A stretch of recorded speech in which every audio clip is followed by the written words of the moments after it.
唔食咪餓到佢食為止咯。點解你個女咁揀飲擇食㗎？成日只係俾佢食垃圾食物，你想毒死個女啊？由小星6個月大嘗試加固嗰日起，呢啲質疑同指責就好似千斤重擔咁壓喺我身上。我想盡辦法煮唔同嘅嘢，但佢見到新嘢食就只有抗拒、驚慌。身邊嘅人成日俾說話我聽，覺得係我搞到小星變成咁。每一餐飯對我嚟講唔係溫馨嘅家庭時間，而係一個心力交瘁嘅戰場。大約小星2歲左右，因為食飯抗拒，曾俾身邊人強硬手段逼食。嗰一次，小星嚇到又喊又嘔，將啲飯原封不動咁嘔翻晒出嚟。對於感官極敏感嘅佢嚟講，嗰幕成為大腦深處嘅一場心理創傷，令佢從此更抗拒食物。大約3歲嗰陣，因為經歷家庭環境嘅變動，佢每星期總有一日要離開我，去到另一個非日常嘅環境生活大半日。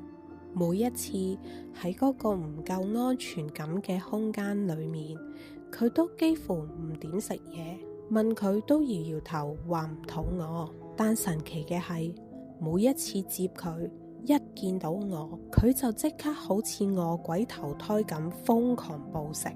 我當時唔明，而家先知，原來喺未建立到安全感嘅陌生環境下，佢嘅大腦會緊張到自動鎖死，直接切斷咗飢餓感嘅信號。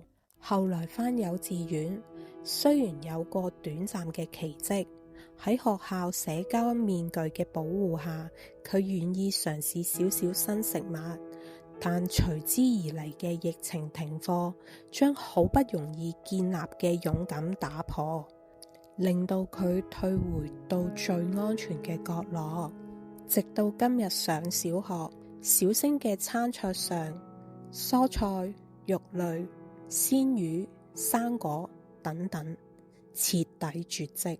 佢嘅大腦將食物劃分為絕對危險與絕對安全。佢嘅安全清單極度嚴苛，指定品牌嘅小杯麵必須要煮到極腍，仲要一包包分開整。佢話唔夠腍，唔分開一包包，食咗會頭痛同暈。呢個唔係藉口，係佢大腦信號引發嘅身體本能反應。視覺先導嘅薯條，以前只食 M 記，前年去泰國終於肯嘗試其他牌子，但每次點餐佢都要好似檢測員咁，親自睇個外觀 OK 先敢放入口。固定品牌嘅麵包或者烏冬，只認準指定嘅店鋪或者品牌。試過食其他店或者我自己煮到8、9成相似，佢都覺得好難食，完全唔願意食。安全感嘅儀式，每日起身一杯奶，臨瞓前2杯奶，對佢嚟講唔係營養，而係大腦放鬆，準備進入夢鄉嘅核心支點。冇咗呢杯奶，佢嘅世界就會失去咗平衡。當小星最初確診 ASD 嘅時候，我以為呢一刻純粹係自閉症譜系帶嚟嘅執着。直到今年3月，我喺社交媒體以外發現香港大學心理學系一個專門針對進食障礙嘅研究，於是報名參加。測試報告出嚟，由臨床心理學家親自解讀。小星評估結果確診為 ARFID， 迴避性限制性攝食障礙。心理學家同我講，呢個病喺香港好少人聽過。佢唔係挑食，佢唔係任性。臨床研究指出， ARFID 嘅成因非常複雜，主要由3大神經與心理因素夾雜而成。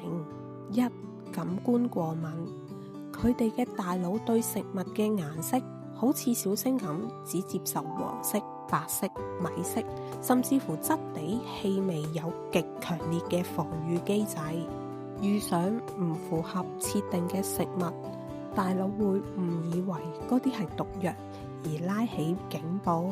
二、恐懼負面後果，往往由過去窒息、強迫飲食或者嘔吐唔愉快嘅經歷引發創傷，令大腦將進食同恐懼死死扣埋咗一齊。三、缺乏對食物嘅興趣，體內缺乏飢餓感嘅信號，對食嘢完全提唔起勁。聽到呢度，我眼淚差啲流出嚟。原來咁多年嚟，小星唔係故意同我對抗，而我更加唔係一個失敗縱壞個女嘅媽媽。呢份報告幫我哋兩母女洗脫咗多年嘅罪名。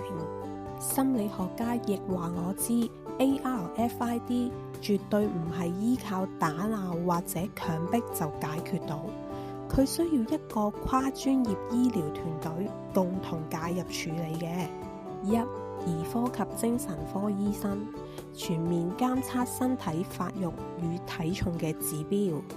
二、臨床心理學家負責行為治療，幫小朋友解開恐懼，進行心理脫問。三、營養師在可以接受嘅飲食清單裏面，精準調配加營素等營養支柱，確保唔會營養不良。四、言語治療師透過口腔感官同肌肉訓練，協助佢哋安全咁吞嚥唔同質地嘅新食物。而家我帶住港大呢份報告，俾營養師、心理學家、兒科及精神科醫生一齊跟進。每次見營養師都會喺可接受嘅範圍裏面微調，但有時醫療團隊俾嘅建議，對做媽媽嘅我嚟講，真係極大嘅挑戰。